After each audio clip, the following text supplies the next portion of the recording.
What is financial success? Is it all about dollars and cents? We think it's more about communication, trust, and having shared goals. Now, avoiding tough financial conversations can lead to tension and, of course, misunderstanding and even resentment within your relationship. So in today's episode, we're bringing down the three most important money talks every couple need to have. So stay tuned. Let's get into it right now.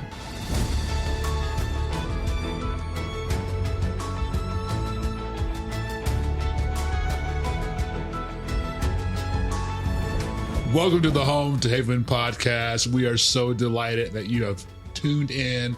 You clicked on the thumbnail. You downloaded it on your podcast platform. This is your home for faith-filled content that's going to help you communicate in your relationship. We are the Turners, and we have now been married officially for 10 years. We have. We've hit our first decade. We have hit the first decade. Yes. So congratulations. Congratulations to you. Thank you. Congratulations to us. So we have been married for 10 years now. And so as we go forth today to have a conversation, if you get anything from the conversation, we ask is for a thumbs up and to help the algorithm push it out to more and more people just like yourself so they can enjoy and get blessed by the content. So how you doing? That's right. Give us a rating and a review too, because that helps a lot. And we love to hear from you. Absolutely. Love to hear what you're enjoying. We do want to hear. So drop that in the comments. If you have a question or not clear about something, comment, let us know. You can always email us at hi@oakhavencompany.com.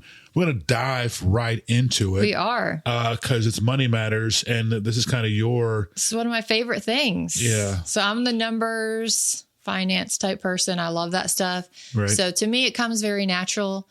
Other people, it doesn't come natural. You know, you might be in a relationship where one person's more strong in their area, one person's not.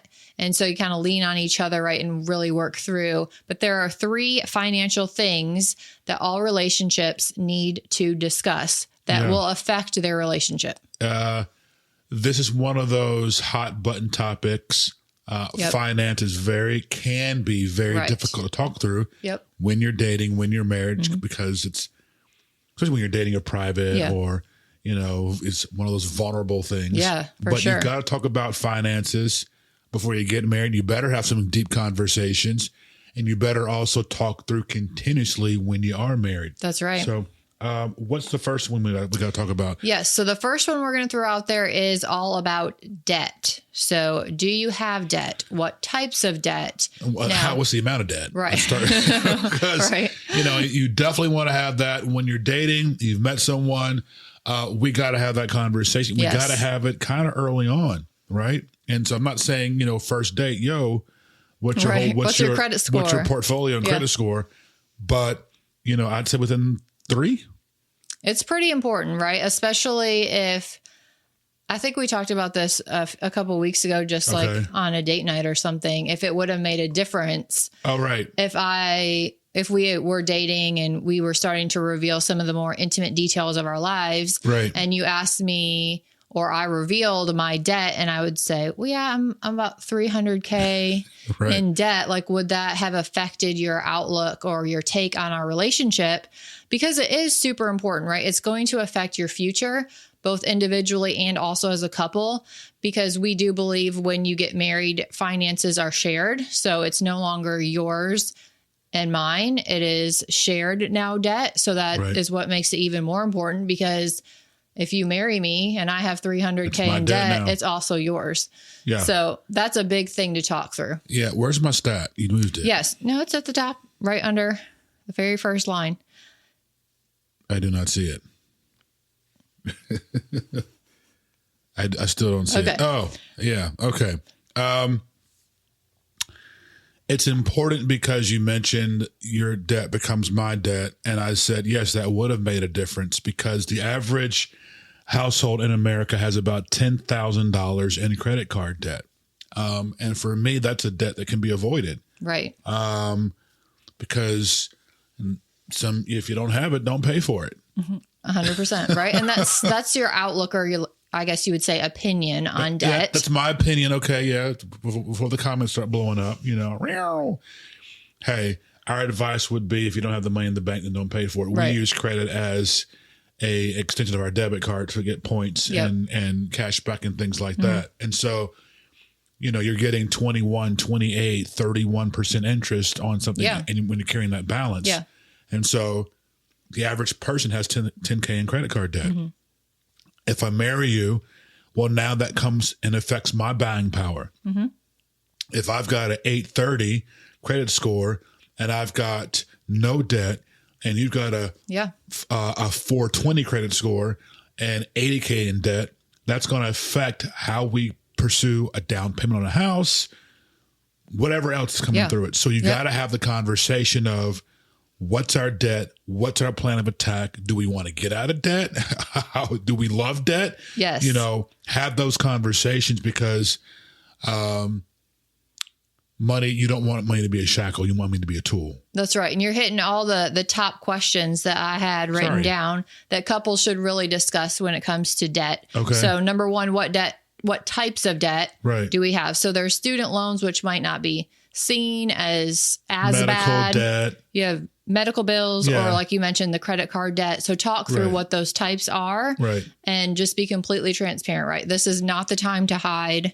This is not the time to just not mention that one debt I have. Yeah. Let's just move that. That's not important right now. It's going to come up. Don't start with the lies and the deceit.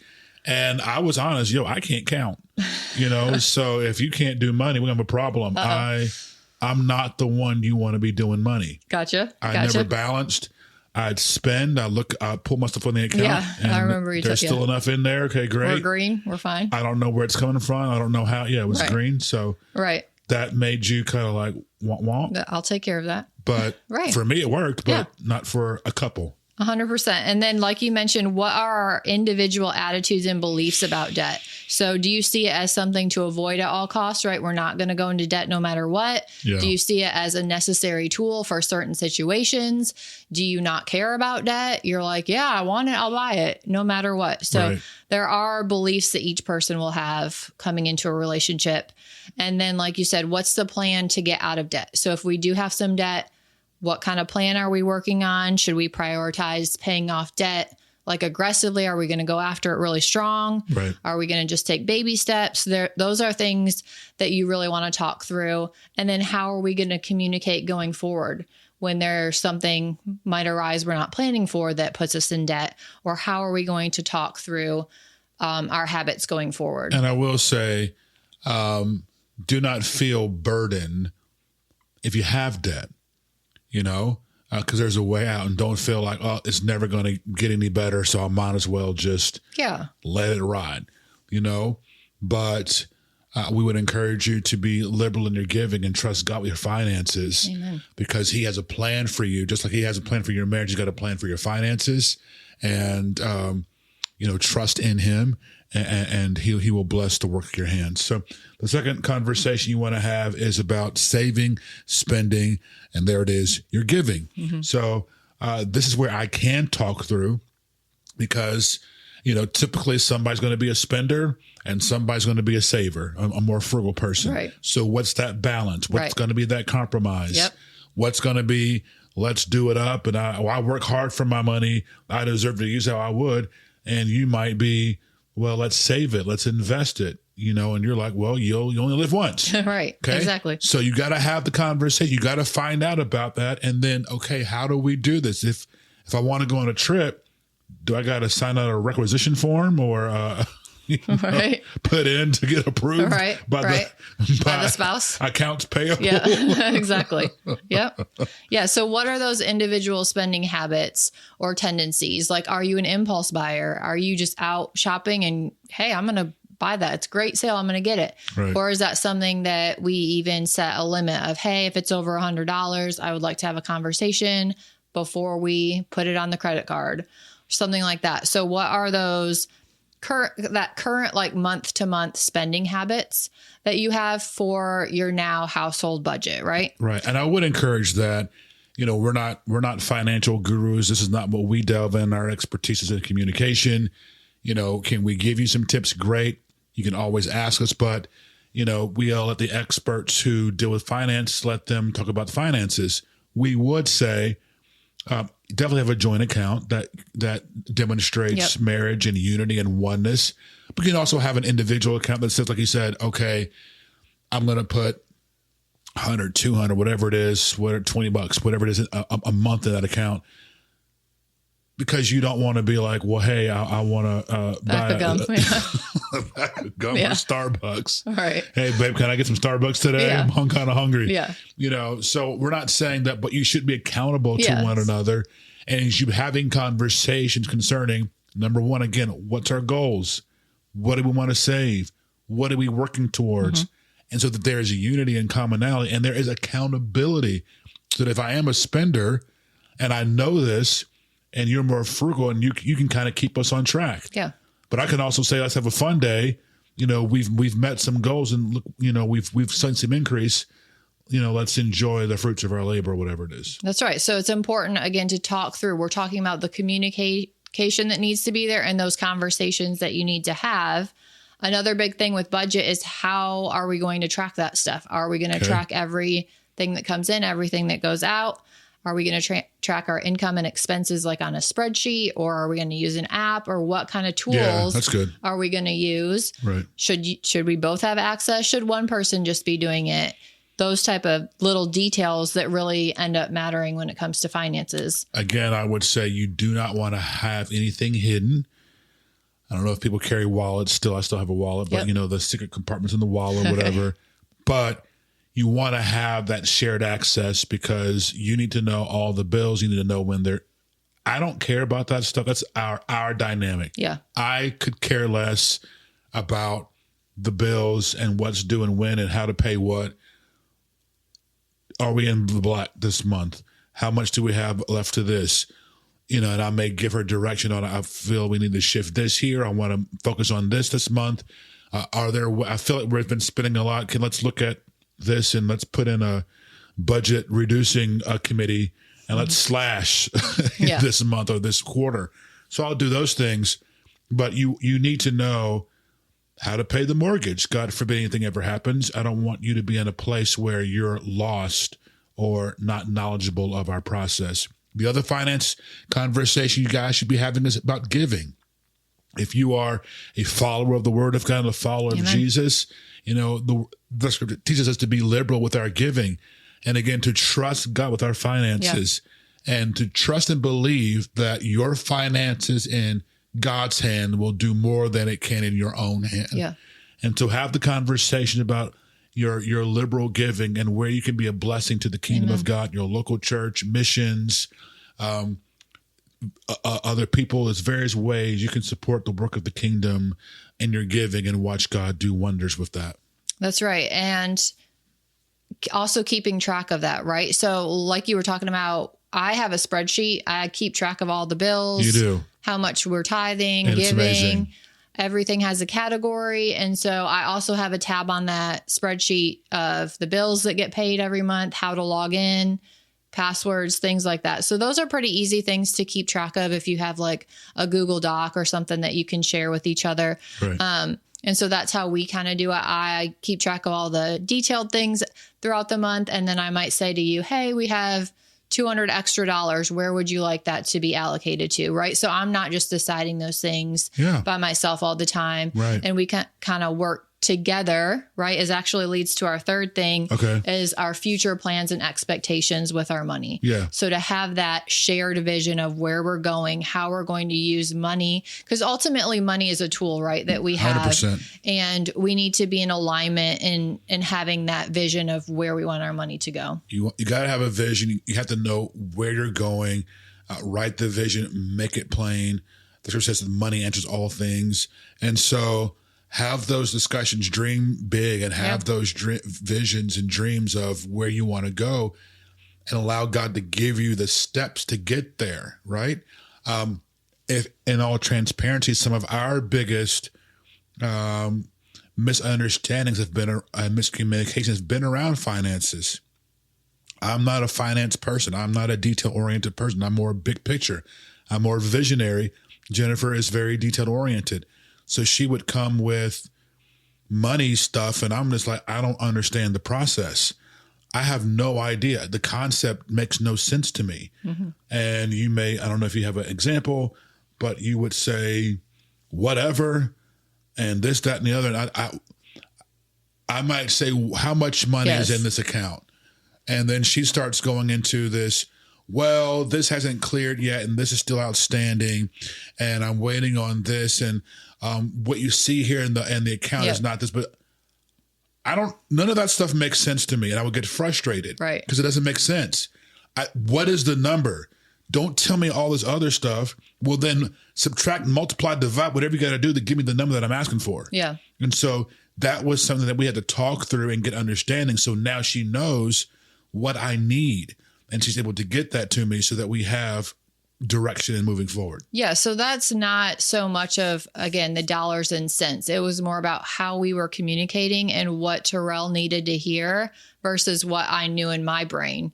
So we may have had 10 grand in an account, but I would know, hey, there's a $2,000 bill for our next cruise that's coming out in 2 weeks. So I wouldn't technically count that we have those $2,000. So really we have $8,000, and you're just like, you're just like, 10. I don't want to know the details. So again, that was just working through our communication style and understanding each other's needs, and ultimately getting to a point where we can communicate even better about it. Okay. So talking through those future plans, what your long-term financial goals are going to be when it comes to retirement, when it comes to your kids' education, college funds, things like that. How do you envision just your lifestyle in general? How much is it going to cost to live how you want to live? That's really important, right? And then also... That's another thing. Somebody might don't care about those things, and somebody may. You might be fine with white walls and, a picnic basket as a table. Right. And the other person wants, Pottery Barn and West Elm. Yeah. And so you've really got to be able to have the conversations and die to self, as we've talked about, and have trust. And really have trust. If you're dating, if you don't align on finances, if you don't align on success to me is a happy family. Success to me is healthy body. Success to me is Jesus in our hearts. And to you, success is I got to have a BMW and a Tesla and 7 figures. Yep, we're going on vacations. Right, every week. You're probably not going to be aligned, and that you're going to run into tiffs and taps because you compromised. Right. And so either you compromise every time, or you can't compromise once and then hold on to your beliefs. Right. So be open and be receptive to work together and walk together. Again, the first thing you got to do is, where do we want to go? Yep. And how are we going to get there, and agree?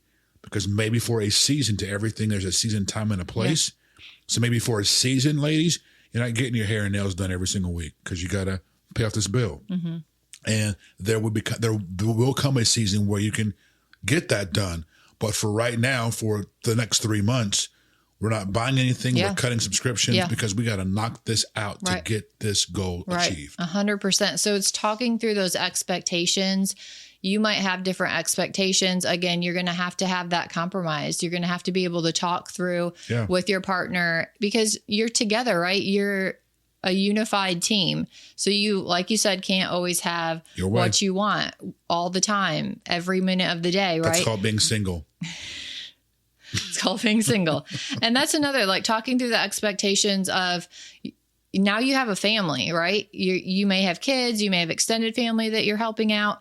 And so that income potential as an earner for the family, sometimes women might want to stay home with the kids, and that's an expectation they have. That's something that would then put a lot more pressure on the husband to bring in additional income.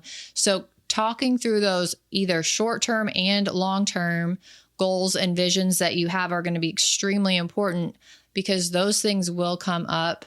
Those things will fester.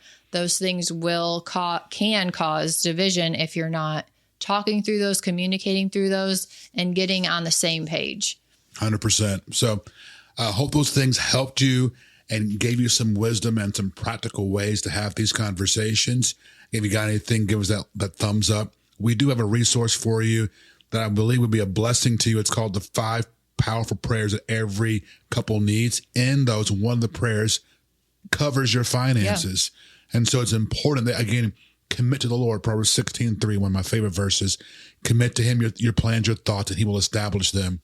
And so this will give you a blueprint, a guide, a starting point of things you need to be praying over your relationship every single day so that you can have the peace, love, and joy, and the influence of the Holy Spirit in your relationship. Get it today. It's in the show notes. It's in the description. It's going to be awesome to you. And I do want to say that no matter where you are in your finances, right? If you are in a great place, a not so great place, a terrible place, to not sit there and stress, not try to compete with the world and what you see on social media. If it's a bologna sandwich and some water, enjoy life, and again, see good days. Don't put that stress and pressure on yourself, but rest in God and know that he has your future in his hands. I love it. So grab that download today. I guarantee it will change your relationship if you're putting it in prayer every single day. So it's a quick download. We give you sample prayers, foundational scriptures, great place to start. So get it today. Don't delay. Tap it. Go ahead and put it on pause. And just scroll down and get it right now. You'll be glad you did. Thanks so much for listening, for watching. Again, give us that thumbs up, give us that like, give us that subscribe, but apparently give us that thumbs up. We greatly appreciate it. And we will see you next week where wisdom builds the house. Thanks for listening. We hope you've learned something to help you grow in your relationships and received some practical ways to make your home a true haven. Now it's time to put what you've heard to use. We'd love to hear what you are doing, so connect with us on social and send a message. Search and find us at Oak Haven Company on Instagram and Facebook. We also have resources for you, such as printables, devotionals, and helpful articles on our website at oakhavencompany.com. And we'd love to stay in touch with you with our exclusive offers, news, and content made only available to our email list members. Sign up today to receive Jen's free download pack and Terrell's confessional guide as our way of saying thank you. Click the Join Our Email Group link in the description. And again, thank you for listening. We'll see you next week.